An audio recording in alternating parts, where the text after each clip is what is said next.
Media.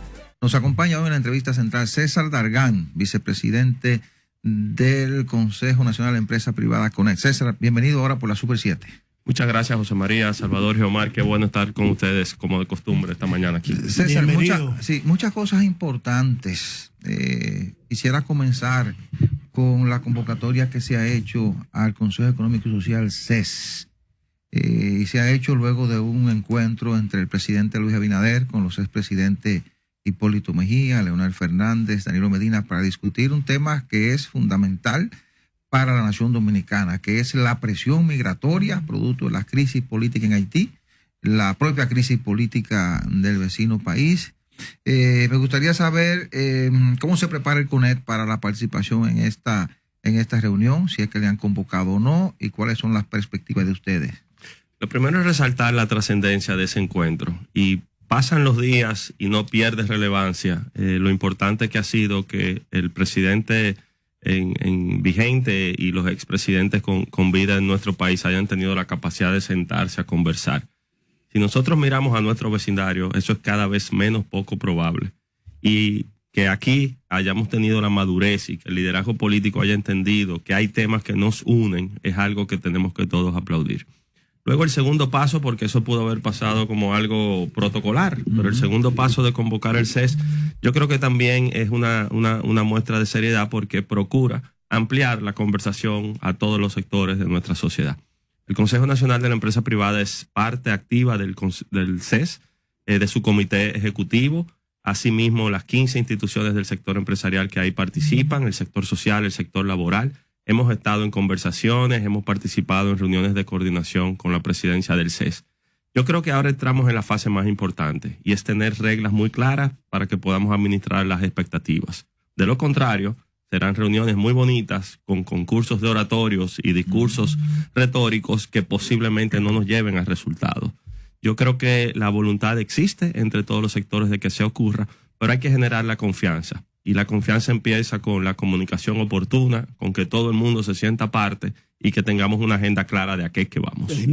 ¿Está convencido el sector empresarial en su rol de creador de riqueza, generador de empleos y de muchas cosas más que aportan, de la clase que ellos representan, conciencia de clase y además también de la importancia que tiene que para poder desarrollar negocios y crear riqueza, la democracia y con ella los actores fundamentales, los partidos en República Dominicana deben de ir de la mano y estar bien aliados para el propósito del desarrollo, la convivencia pacífica y civilizada y un desarrollo inclusivo? Todo ese nivel de desarrollo es imposible si falta la democracia. Si falta un Estado de Derecho en el cual las instituciones jueguen su rol y la ley tenga el peso que tiene que tener. Yo creo que esa conciencia existe, y más en momentos en que las amenazas del populismo o las amenazas de los discursos de cantos de sirena que procuran cosechar en más revuelto, donde hay insatisfacción, donde muchas veces hay promesas no cumplidas y cualquier mesías viene y ofrece la panacea, se hace todavía más relevante que la democracia en la República Dominicana se fortalezca, y los actores fundamentales de la democracia son los partidos políticos. Entonces yo creo que hemos superado esos momentos de luchas de clases que no solamente se han vivido en nuestro país, sino que han sido un fenómeno regional y global, y ahora más que nada hay una visión conjunta para algunos temas, porque en la propia democracia que tengamos nuestras diferencias y que cada quien presente los postulados en las condiciones que lo considere, pues es normal.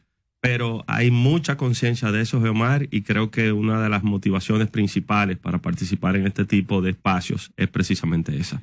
Cuando el presidente Luis Abinader anunció los 15 puntos para enfrentar el problema de la inmigración irregular en el país, el CONEC fijó posición a través de César Dargan. Ustedes dijeron que estaban analizándola, que estaban preparando un documento para darlos a conocer en los días posteriores. Luego de eso fue que vino la convocatoria a los expresidentes. Ustedes llegaron a analizar esos 15 puntos que incluyen incluso la presencia de agentes migratorios en los hospitales, la deportación masiva de indocumentados, modificación de la ley de migración que ya está en el Congreso, aprobada en el Senado, ahora se va a conocer en la Cámara de Diputados. ¿Ustedes lo conocieron? ¿Tienen la posición? ¿Cuándo la dan a conocer? Sí, nosotros a partir de la presentación de los 15 puntos, que si mal no recuerdo fue en el mes de abril, Sí. han ocurrido muchos eventos. Uno de ellos fue que se designó un observatorio de seguimiento a las políticas que se han planteado, con una representación, entiendo que bastante diversa también de nuestra sociedad, con la academia, con las iglesias, lo preside, lo coordina Miguel Franjul, con el sector empresarial, con el sector laboral. Y el objetivo principal de ese observatorio es darle seguimiento a esos 15 puntos. Esos 15 puntos tienen medidas muy variadas. Algunas de ellas que inclusive no requieren consulta, porque conducir el Estado es tomar decisiones. Claro. Gobernar es decidir. Y en temas de seguridad nacional corresponde a la autoridad implantar las medidas que haya que implantar. Y todo lo que tiene que ver con resguardar nuestra frontera, defender nuestra soberanía, creo que es atribución del gobierno. Lo que se procuró a través de este observatorio en ese tipo de medidas es precisamente monitorear en el tiempo si avanza o no la construcción del muro, si el número de agentes y militares que estarán custodiando la frontera en los tiempos que se han establecido, ahí estarán. En los otros aspectos que tienen que ver con política migratoria, hemos sido muy claros y hemos respaldado las decisiones y los anuncios que ha hecho el gobierno y que en nuestro territorio se haga cumplir la ley. Sobre la base de eso, también hemos hecho la salvedad de que en este proceso debemos tener muy en cuenta cuál es la realidad de nuestro país, cómo operan nuestros sectores productivos y sin que sea una excepción al cumplimiento de la ley, dotar nuestra institucionalidad de políticas públicas orientadas precisamente a mantener el orden, pero también a garantizar que la actividad se pueda seguir desarrollando. En ese aspecto, antes de Salvador, en ese aspecto ustedes han estado dejando muy claro la necesidad de que se haga una especie de plan de regularización para garantizar los trabajadores al sector construcción, al sector agropecuario y aparte del sector turístico. En ese aspecto específicamente, ¿han conversado ustedes directamente con el presidente o lo están dejando para decidirlo en el CES? No, para nada. El diálogo es fluido. Y evidentemente llevaremos también las posiciones al CES. Yo creo que de los sectores productivos, los sectores de nuestra economía, principalmente el sector agropecuario y el sector de la construcción son los que actualmente contienen mayor mano de obra extranjera. Si nosotros hacemos una radiografía de la composición de esa mano de obra extranjera, evidentemente en su mayoría nacionales haitianos, hay también diferentes perfiles. Hay quienes tienen documentación de origen de sus países, de su país, y que en consecuencia podrían agotar algunos de los trámites establecidos actualmente por las leyes para el otorgamiento de visas de trabajo o de los permisos tal y como consideran las leyes de la República Dominicana. Hay quienes no tienen la documentación y eso es un tema que se ha venido arrastrando en el tiempo y el tratamiento es distinto para alguien que no tiene la documentación de su país de origen que para quien sí lo tiene. Entonces, hablar de regularización en este momento genera un recordatorio a procesos anteriores que no necesariamente son una referencia aceptada por la mayoría de la población, pero yo creo que entender esa realidad y una debilidad que tenemos y debemos reconocer es la falta de estadísticas de fuente oficial en la República Dominicana. Cualquier apreciación que yo le pueda hacer ahora es sobre estimaciones de consultas directas con los sectores. Pero sería bueno que a futuro también trabajemos de manera articulada, no solo en el brazo fuerte de la aplicación de la ley y las medidas que permitan que esto llegue a los titulares, sino también que las políticas públicas que se definen se basen en evidencia y las estadísticas de qué es lo que tenemos aquí, cuánto es que necesitamos y bajo qué condiciones vamos a operar, es fundamental también generarlas. César, estamos asistiendo a un mundo que va a una velocidad de conflicto que llama mucho la atención. De repente, República Dominicana, en términos económicos, se ha visto transformado de tener un socio comercial principal, los Estados Unidos de Norteamérica, a pasar el segundo socio comercial de ser Haití a ser China.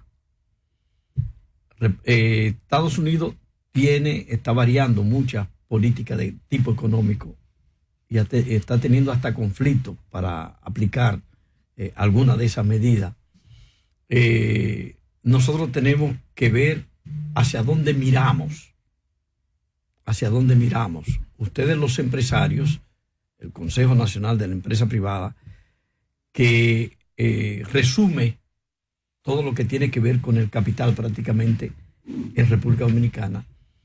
¿Qué se han planteado frente a esa diversidad, a esa urgencia y necesidad de buscar nuevos mercados, de buscar nuevos capitales, de producir desde aquí pensando en otros mercados, y frente a esa situación que muchos llaman de confusión todavía y otros califican de dificultades en la que nos estamos viendo como nación envueltos, y en la que ustedes, por ser dueños del capital y de la producción, básicamente también están involucrados, porque a ustedes de alguna u otra manera o les afecta o les puede afectar, o están envueltos en esa misma situación, aunque no lo quieran. No es un asunto de deseo, es un asunto de realidad. ¿Qué visión tienen ustedes de esto? Yo coincido con tu reflexión, Salvador, porque estamos en un momento no solamente de cambios constantes, sino de cambios rápidos, abruptos, pero también de posiblemente un cambio de paradigma al modelo de desarrollo que hemos experimentado los países. Y digo esto porque si tú tomas la República Dominicana en los últimos 30 años, es un país que resalta sobre la media de la región. Hemos crecido nuestra economía en un promedio de un 5.2% de nuestro Producto Interno Bruto año tras año.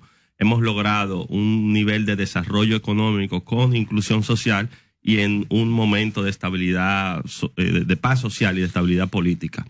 Lo que nosotros estamos viendo es que posiblemente esas proyecciones de crecimiento sobre un 5% a lo mejor ya no serán parte de esta nueva normalidad, al menos en la coyuntura que estamos viviendo. Las proyecciones para este año fueron de un 4.5 crecimiento a finales del 2024 de cara al 2025, pero si tomamos el primer trimestre o el primer cuatrimestre de este año, no llegamos ni siquiera al 3%. Sí. Entonces, ¿qué ocurrirá para que nosotros podamos acelerar lo suficiente la actividad económica y seguir creciendo a los niveles que estábamos?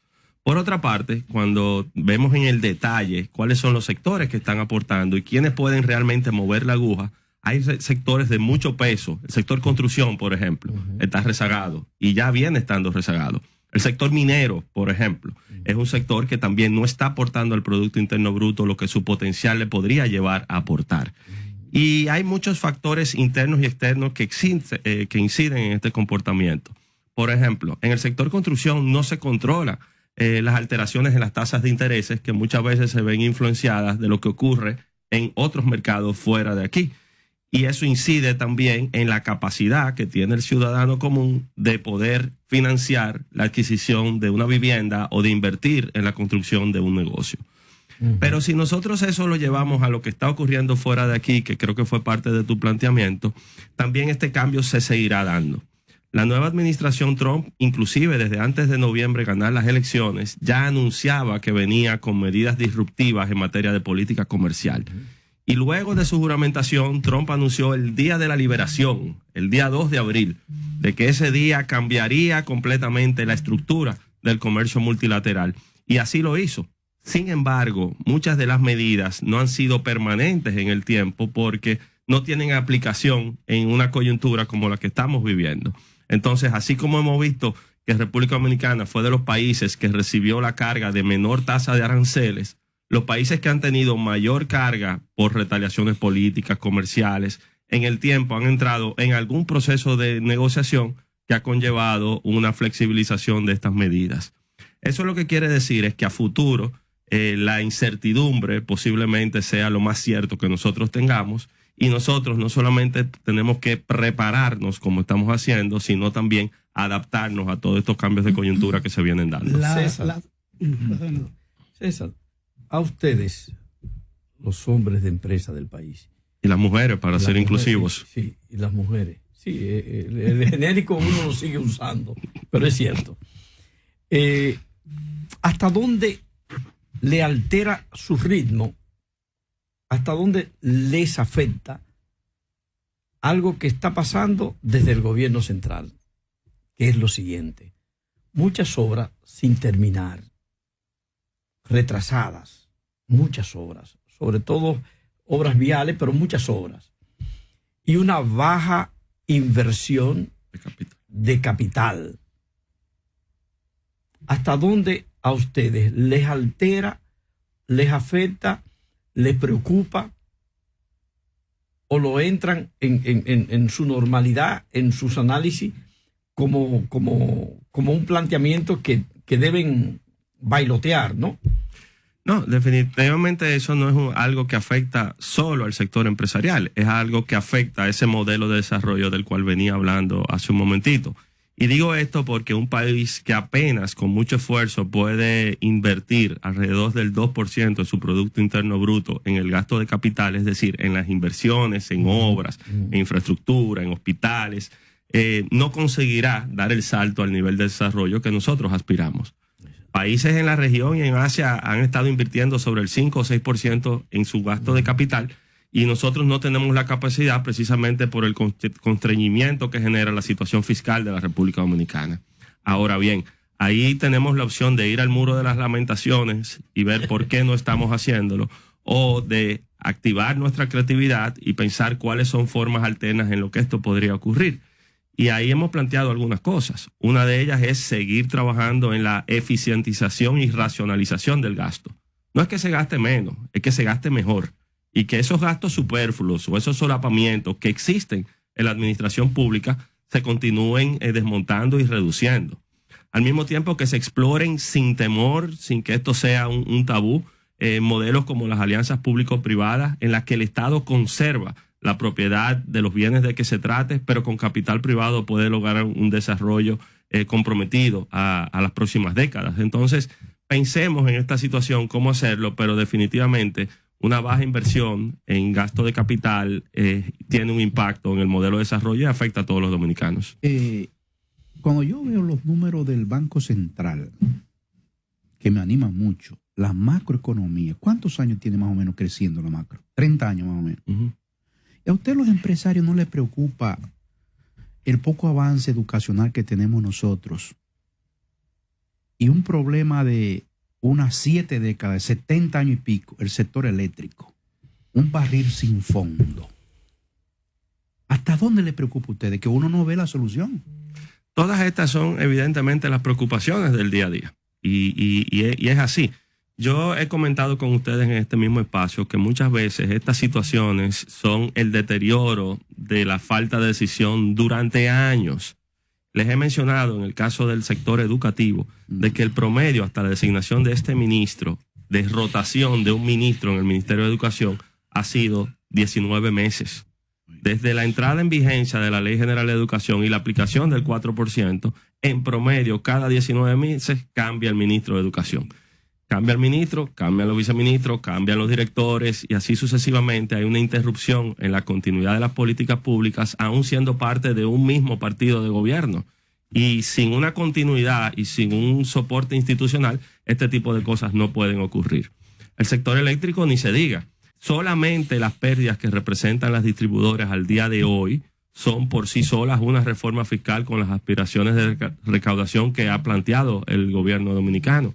Entonces, son temas en los que estamos en la mejor disposición de seguir trabajando, pero que no se escapan de ninguna argumentación que podamos hacer de cómo vemos la República Dominicana del futuro. César, CEPAL ofreció un informe hace poco presentando la situación de Centroamérica y el Caribe. Ha presentado una situación de bajos ingresos en los diferentes países, incluyendo a República Dominicana.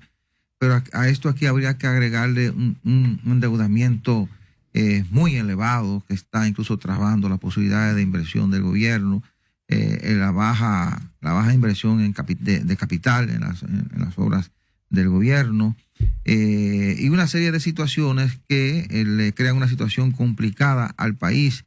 A esto pues, deberíamos agregarle un presupuesto deficitario cada año. Hay que salir a buscar casi 300 mil millones de pesos para completar el presupuesto. En medio de este cuadro, me gustaría que usted analizara la posibilidad, la necesidad que tiene el país de retomar el proyecto de reforma fiscal que fue retirado el año pasado. Yo quisiera que me responda a eso al regreso de la pausa. Adelante. De la cantidad de problemas que tiene el país, la falta de recursos, incluso reconocido por organismos internacionales, ¿creen ustedes que debemos retomar el proyecto de reforma fiscal, ponernos de acuerdo para darle al país la capacidad que necesita de responder a sus necesidades? Sí, y definitivamente, y José María, mencionaste un estudio de la CEPAL reciente. Yo también estuve revisando uno este fin de semana en el que la CEPAL proyectaba la posibilidad y el potencial de algunos países poder alcanzar nivel de desarrollo por encima de la renta media. Y nosotros estamos dentro de uno de esos 108 países que enfrentan obstáculos en poder cumplir con esta meta. Si a eso vemos también las precariedades de las que hablamos hace un momentito, el tema fiscal es y sigue siendo muy relevante en la agenda nacional. Ahora bien, nosotros hemos sido coherentes y te haría el mismo planteamiento que hicimos en octubre del año pasado cuando se presentó en el Congreso Nacional. Si bien entendemos la situación, tenemos que trabajar de manera conjunta en la lógica de la reforma, pero también en de qué forma la abordaremos. Y nosotros planteamos 3 grandes temas. El primero lo mencioné hace un ratito, que es continuar con un uso eficiente y racionalización del gasto. El segundo, que tiene que ver con medidas administrativas no tributarias, es decir, eso todavía no es tocando los impuestos, es más viendo el tema de la eficiencia recaudatoria, y yo lo refiero a lo que publica periódicamente el Centro Interamericano de Administración Tributaria, del bajísimo nivel de recaudación que tiene la República Dominicana del ITEVIS, inclusive en condiciones actuales. ¿Y por qué ustedes creen que se cobra tan poco del ITEVIS aquí? ¿De eficiencia desde ahí? Hay muchos factores, pero que de cada peso solamente estemos cobrando 34 centavos y que 18 centavos sean los que están en algún tipo de régimen especial y por eso tienen algún tipo de exención y 40 y tantos centavos no se cobren, ahí tiene que ver con contrabando, informalidad, ineficiencia recaudatoria como tal de la administración. Esta administración ha hecho grandes esfuerzos en tecnificación, en uso de tecnología, en cambio de procesos, pero hay que seguirlo trabajando porque eso evidencia que el problema a veces no son los ingresos, sino los escapes que tenemos en poder ingresar aún más con las condiciones actuales y en qué lo estamos gastando. Pienso, César, escúchame. Sí, para que no se me escape, tú sabes que a mí se me escapan las cosas rápido. Mire, pero las exenciones están ahí, mi querido, del gran empresariado dominicano. Esas exenciones que no deben existir por tantos años. Y esa de la reforma fiscal cuando se introdujo, ahí fue uno de los gritos. Espérate, que no me la quiten. Y la clase media está harta, está la tambora ya, que anticipo. Infoté, TCS, residuo sólido, la clase media. Entonces, el empresariado, una gran parte rica de este país, con exenciones que nos hayan que hacer con ellas, por todos los lados, exoneración. Óyeme, empresarios de los 5 grupos más fuertes de aquí, tan hartos de eso ya. Miran de bien una cosa, un impuesto de un acta de nacimiento, una cosa. La gente se cansa, la gente no, apagones, de todo, deterioro en el tránsito, de todo. Y el gran empresario, 5 o 6 grupos, llenos de exenciones que no hayan que hacer con ella. Ese fue uno de los grandes impedimentos de la reforma allí. Que dijeron, no, eso no, espérate, presidente, espérese, aguántese. Es de ahí que viene el tranque. Ya lo está procesando. Bueno, yo creo que, Giovanni, mira, a mí me gusta hablar con evidencia y también soy muy receptivo, pero yo creo que hay mitos y realidades al momento de abordar el tema fiscal en la República Dominicana. Y hay cifras que están ahí y son cifras oficiales.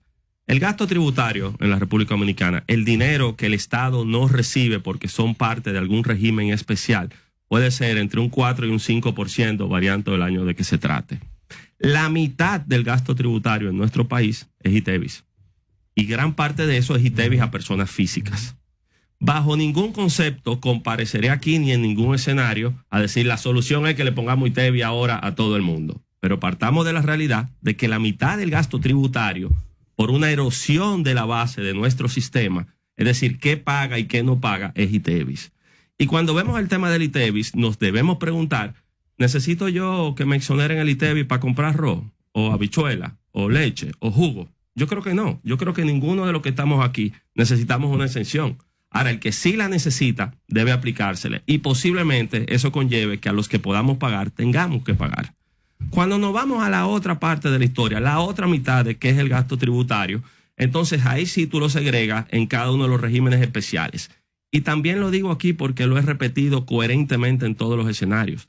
No debe haber vaca sagrada, pero tampoco un chapeo a lo loco. Tampoco es decir, todo lo que tenemos se va. Porque si tenemos hablando de 30 años de un modelo de desarrollo en nuestro país que ha permitido crecimiento, que ha permitido empleo, que ha permitido muchísimas cosas. Entonces, de la noche a la mañana le damos a un botón y borramos las condiciones en lo que eso ha ocurrido. Yo creo que no. Yo creo que deberemos de manera objetiva ver qué todavía tiene vigencia y lo que no tenga vigencia, porque ya pasó su ciclo, porque cumplió con el objetivo para lo que fue creado, porque ya en otros países se ha evolucionado en los modelos de apoyo a los sectores productivos, por la razón que fuera, que se adapte. Pero yo creo que es muy simplista decir simplemente que el problema fiscal de la República Dominicana es que 5 familias o 4 empresas tienen algunos privilegios que otros no tienen. Cuando es mucho más complejo de ahí, sí, y cuando yo creo que las cifras evidencian que esa es la realidad. Cuando dice, bueno, ese bebé hay que esperar que camine, ya tan viejo, anciano, y siguen con las exenciones. Ya camina solo, suéltalo. Ah, pero ya tan viejito y siguen con las exenciones, que era un bebé que había que criarlo para que camine, que está gateando, pero ya son viejotes. Aquí y me siguen con eso. Bueno, pero podemos seguir hablando de la competitividad también. Yo por eso digo. Y déjeme decirle, yo sé yo sé que hay grandes empresarios que aportan a la gran empleomanía, muchísimas, que pagan miles de impuestos. Yo lo sé, pues yo no soy, tampoco voy a rabalizar el tema, y lo sé, pero mire, lo mucho hasta Dios lo ve. Pero creo que también, Mayonés, debemos a veces despojarnos un poco de los prejuicios. No, eso no es prejuicio, perdón. Porque yo te estoy hablando, pero es que te estoy hablando. En la realidad, mi querido, y le estoy poniendo una cosa buena y mala. No, pero la realidad la estoy planteando. De que hay el gran empresariado que aporta empleo, que paga miles de millones de impuestos. Es cierto, pero mira, lo mucho hasta Dios lo ve. La clase, mira, tú eres la clase media. Así es. Estamos hartos. Y con mucha honra. El gobierno inventándose una vaina. Y si yo me equivoco en pagar el ITEVI el día 20, por la mañana está trancado. No funciona la empresa. No puede facturar. Entonces aquel va y habla con el director de impuestos, con el presidente. Mira, el presidente, lo que me está pasando aquí. Resuelve ese problema. Yo tengo que pagar porque me trancan el otro día. Sí, yo creo que no es así. Y ahí tengo que diferir. Yo soy testigo de mí. No, yo tengo que diferir. Yo te estoy poniendo el ejemplo mío. Sí, yo tengo que diferir porque he sido testigo de lo contrario. He sido testigo de que el que incumple se le persigue y el que tiene que responder por las culpas que ha asumido tiene que hacerlo. Y cuando digo que hablo con la evidencia es porque no quiero tampoco generarme falsas expectativas. Y por eso yo he desglosado en qué consiste el gasto tributario en la República Dominicana. He hablado de la composición del ITEVI y de eso. He hablado de los regímenes especiales. He dicho que lo que haya que revisar porque ya cumplieron su ciclo hay que revisarlo. Pero podemos verlo con más detalle. ¿Cuál es el sector aquí que más incentivos recibe bajo un régimen especial? Son las zonas francas. Las zonas francas no llegan al 2%, 1 punto algo bajito del total del gasto tributario son las zonas francas. 200,000 empleos, 75% de nuestras exportaciones, inversión considerable. Entonces, una cosa es que tú ajustes el modelo de zona franca en comparación con qué reciben zonas francas en Centroamérica, en México, en Colombia. Eso es una cosa, vamos a ajustarlo. Y otra cosa es que tú digas, mira, República Dominicana, ya desde mañana las zonas francas no tienen aplicación. Ahora vamos a producir otra cosa. Eso no pasa de la noche a la mañana. Por eso la gradualidad y sobre todo que para hacer este tipo de argumentos tengamos claro cuál es la evidencia y no cuál es el sentimiento de un momento por una experiencia particular. César, quizás desde una óptica falta de una precisión de estadística, pero es lo que veo. Hay una carga poblacional en territorios en República Dominicana que provocan problemas. En el Distrito Nacional no cabe más gente, ya vamos a decirlo. Los que residen y los que fluctúan, los que trabajan o los que vienen a resolver situaciones, y por eso los tapones, por eso muchísimos problemas de salud para las personas, medioambiental, de todo. Entonces, importantizar territorios como la zona de la frontera, las 5 provincias fronterizas, Pedernales, Independencia, Elías Piña, Dajabón, Montecristi. Hasta usted colocar, por ejemplo, sede del comando del ejército, del comandante general del ejército, pongámoslo, por ejemplo, en Elías Piña. Una cantidad de tropas y la operatividad y todo lo que eso genera una logística. sede de la Oficina de Desarrollo Fronterizo en Pedernales, y varias instituciones que importanticen el territorio desde el punto de vista del Estado, con instituciones que allí operen y mueven una economía propia de esa dinámica de gente que va a estar allí. Y además de eso, solo el muro físico, una pared con una verja perimetral, ese tipo de cosas, pero falta la parte de las oportunidades para que el dominicano se quede allí y se pueble o se repueble, porque han ido abandonando. Conozco bien Pedro Santana, conozco bien Restauración, conozco bien Pepillo Salcedo, conozco Pedernales, conozco toda la zona, sé lo que es Bánica, todas esas cosas, y la gente inmediatamente tiene el bachillerato, tiene que escapar, porque no hay para dónde crecer. Entonces, hay proyectos que son ejemplos, el caso de Codevi, en territorio haitiano, pero emplea dominicanos y emplea mayor cantidad de haitianos. Pero eso provoca una dinámica económica en esas zonas, y yo creo que la familia Vicini incluso tenía un proyecto de Quisqueyo, algo así, yo creo, y eso quedó como trunco.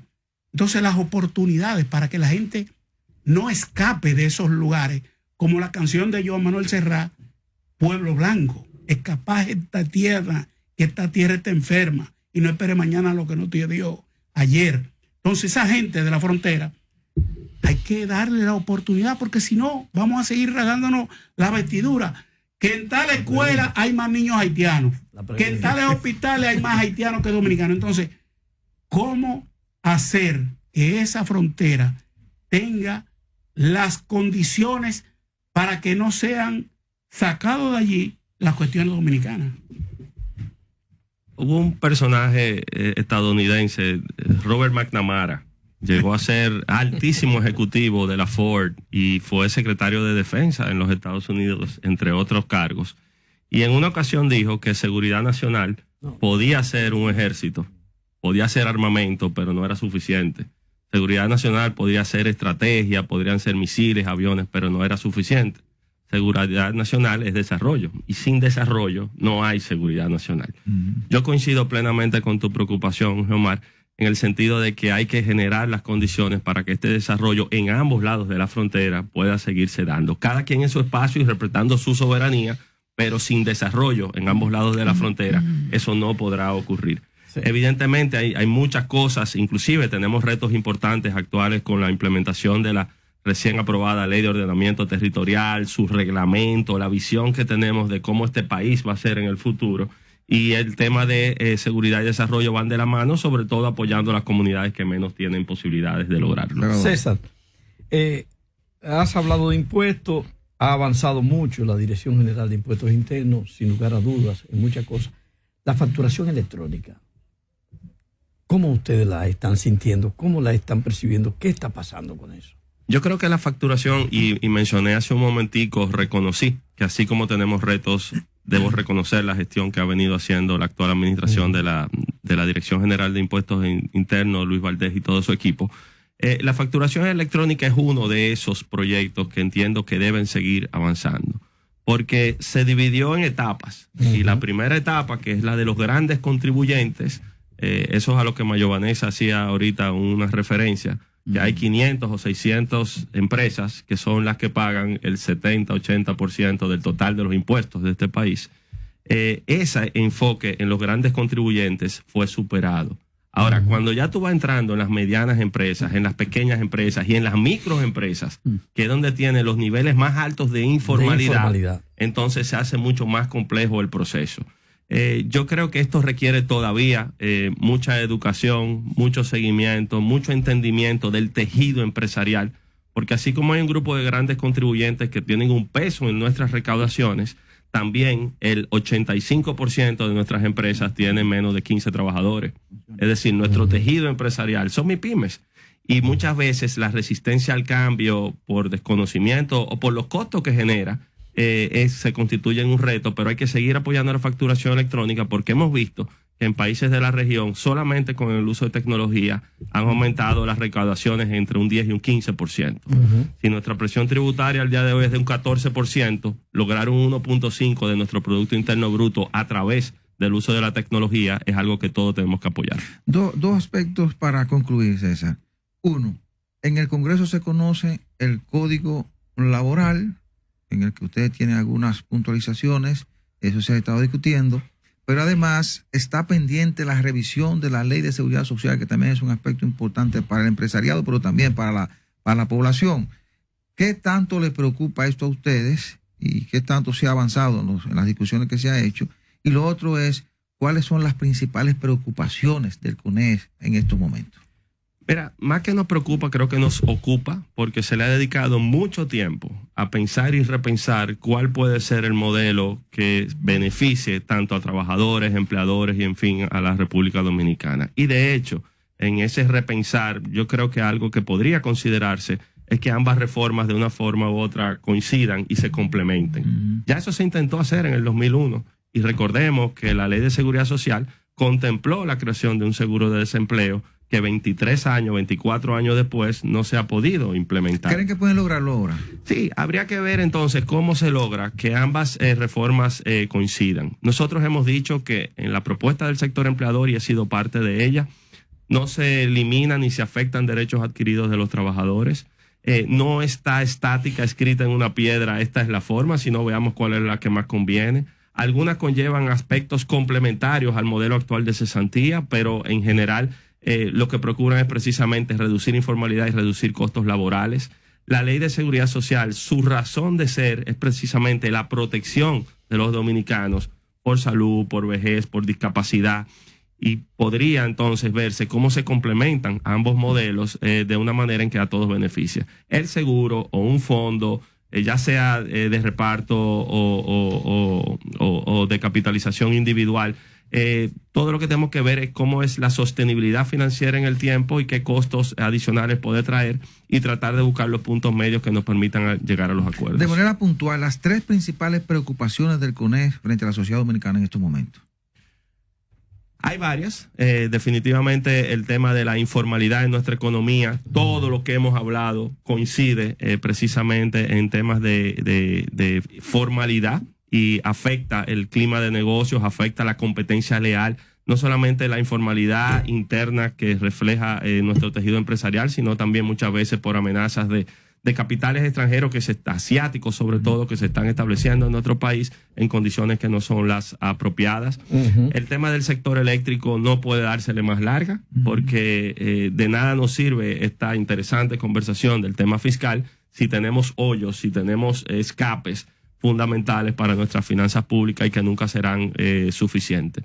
Y el tema de educación, que no importa cuánto se ha invertido en nuestro sistema educativo preuniversitario, los niveles de calidad aún son preocupantes. Y eso tiene un efecto directo en la empleabilidad, tiene un efecto directo en la productividad, y al final del día afecta en general la economía. Pero así como te dije, esas tres que preocupan, asimismo queremos seguir abogando y luchando porque la paz social que existe en la República Dominicana, porque la estabilidad política, porque el modelo de desarrollo pueda perfeccionarse, pero se mantenga, porque lo que sí preocupa es lo que está ocurriendo en otros países y no queremos que ocurra en el nuestro. Gracias, César. Bien, hemos conversado con César Dargan, vicepresidente ejecutivo del Consejo Nacional de Empresa Privada, CONEP. Vamos a la pausa.